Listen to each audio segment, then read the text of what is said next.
Hello guys, good day. So meron na naman po tayong barya ngayon dito. Ayan, so ito po ay mga 5 piso coins. So mga NGC series po ito, mga new generation currency series.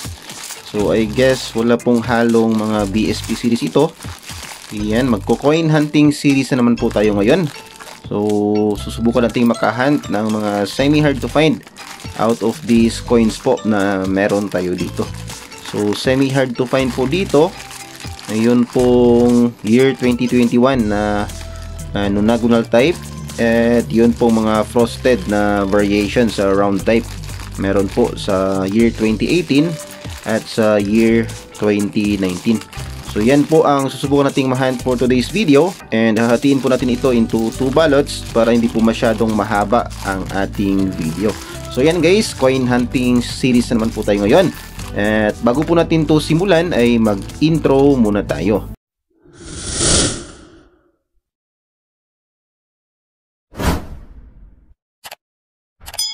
Ayan, hello po sa inyong lahat. Good day, magandang araw, mayong adlaw sa inyong tanan at welcome back po sa aking channel. Kumusta po kayong lahat? Sana po ay nasa mabuti kayong kalagayan. So for today's video ay meron nga po tayong barya dito. Yan, hinati na po natin ito 2 ballots po. Yan, unahin po natin itong isang balot. Ito po ay mga 5 piso coins na mga new generation currency series. So wala po itong halong BSP series. So subukan nating makahunt ngayon ng semi hard to find out of these coins. So sana guys, swertehin po tayo sa ating coin hunting today at nang madagdagan po ang ating mga collection.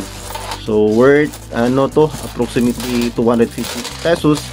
Dahil originally ito po ay worth 500 pesos. Hinati po natin ito 2 ballots para hindi naman po masyadong mahaba ang ating video. So gawin siguro natin tong 3 batches of coin hunting. Yan, so simulan na po natin. So first coin, year 2019. Yan, common. Next coin, year 2017. Yan guys. So itong year 2017 ay medyo common pa po dito po sa lugar namin, pero sa ibang lugar po ito po ay semi hard to find na. So ma-check nga natin mamaya kung ano na ba ang current status nito sa Numista. Yan, itabi natin yung year 2017. So next coin, year 2019. Ito po yung isa sa pinaka-common kasama po sa year 2018. Yan, year 2019 ulit. Yan, napakarami yan. Year 2019 na naman. So year 2018, ayan. And guys, iniikot-ikot po natin ang ating barya para po ma-check natin kung baka merong RDE. Yan, kapag hindi po kasi align dito po, ayan po ay rotated die error or RDE. So next coin, year 2019, common. Next coin, year 2018, common. Next, year 2018 again. Next coin, year 2019, common. So shoutout pala dyan sa ating mga kaibigan, sina Sir Idol Money Collector. And meron na namang year 2017, ayan, itabi natin yan. Shoutout din kay Sir Rolando Quejada. Yan, kay Sir Mario Victorio Coins, shoutout sa iyo sir. Kay Sir Coin Banknotes TV, yan, shoutout. Kay Sir Kwentong Barya, shoutout. Kay Sir Saudi Boy TV, yan.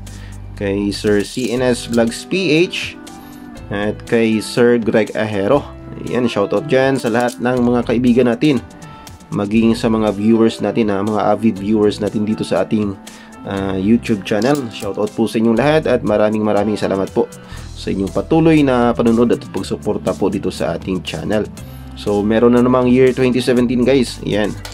So yan po ang patunay na medyo common pa po talaga dito po sa lugar namin. But sa ibang lugar po medyo semi hard to find na po, as I said a while ago. So year 2019 na naman na first time to nonagonal type. Pero ito po ay common pa po as of the moment. So last coin natin for this first batch, year 2019. So yan, we are done with the first batch. Proceed tayo guys sa second batch. Yan. So 3 batches po ito. At First coin of the second batch. Check natin, year 2018. Yan, common. Next coin, year 2018 again. Yan, parang RDE hindi. Next coin we have here, year 2018 again. Common talaga yan. Next we have here, year 2019. Common. Next, year 2019 again. Next coin, year 2018 naman. Next, year 2019. Bihira lang ang mga nonagonal type dito Halos mga round type na NGC. Year 2019 again. Round type. Next, we have here 2019 again. Very common talaga ang year 2019. Another year 2019. Yan. So next coin, year 2019, common. So ginagawa nating content tong coin hunting series, and at the end of the video ay mag-update po tayo ng isang barya po para po ma-update natin sa record po ng numista kung magkano na ba kasalukuyang percentage at price appraisal. So last coin of the second batch, year 2019 naman na nonagonal type. So we are done with our second batch. Proceed na tayo sa final batch. Third and final batch. Ayan. So sana meron tayong mahunt at least year 2021 na nonagonal. Next, year 2018, first coin of the final batch, common. Next coin, year 2019, common. Next, year 2019 again.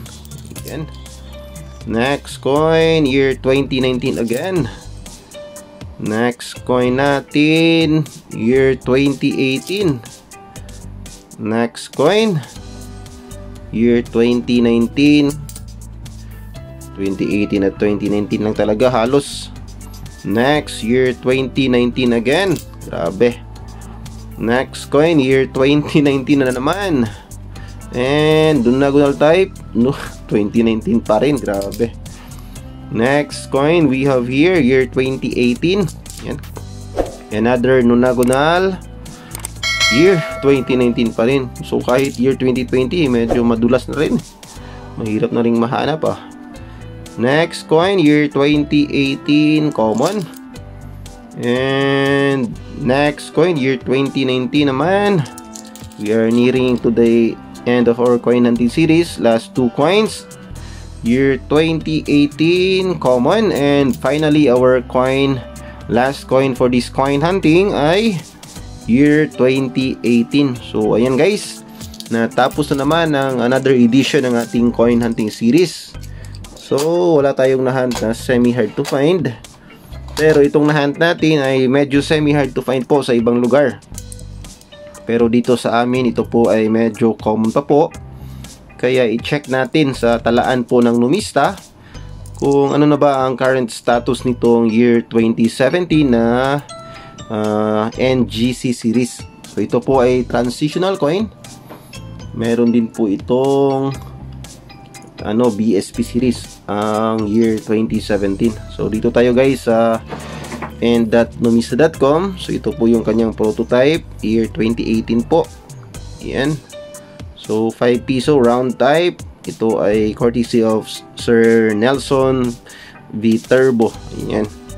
So nandito guys lahat ang gusto nating malaman dito sa kanyang features. I-check nyo lamang po sa end.numista.com. Yan, ito po. Bakit naging commemorative issue ito? Anong nangyari dito?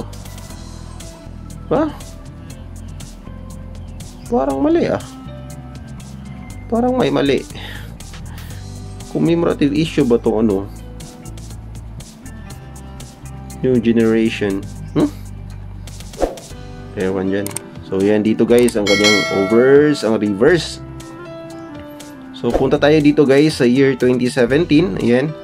So ano pa pala dito guys, year 2017 to year 2019 lang po. Pero meron po daw year 2020 na round type. Pero yan po ay questionable. Meron pala daw 2020 na round type. Ewan kung meron ba talaga. Pero mag-focus muna tayo dito sa year 2017. Ang kanyang kasalukuyang percentage po ay 32%. At meron siya ditong 4 po na price appraisal as of the moment. So sa kanyang very fine ay 35 pesos. Sa kanyang extra fine naman 52 pesos. At sa kanyang almost uncirculated ay 55 pesos. Sa kanyang uncirculated na condition, ito po ay nagkakahalaga na po ng 61 pesos. So ayan guys, ito po ang current status nitong year 2017 na 5 piso coin. Yan, kapag meron po kayo guys, ayan, ito po ay medyo common pa po kasi dito sa amin, pero sa ibang lugar ito po ay semi hard to find na. So nakadepende pa rin po sa lugar ang pag semi hard to find or common ang isang barya. So yan lamang guys ang ating update ngayon dito po sa ating coin hunting series.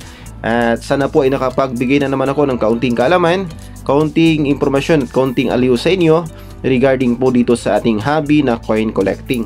At kung bago ka pa lamang po sa aking channel at gusto mo ang mga video na katulad nito, ay huwag mo na rin kalimutang mag-like, mag-comment, mag-share at mag-subscribe. At pakipindot na rin ang notification bell para updated ka sa mga susunod kong videos. And that's it for this video guys, and we'll see you again next time. God bless.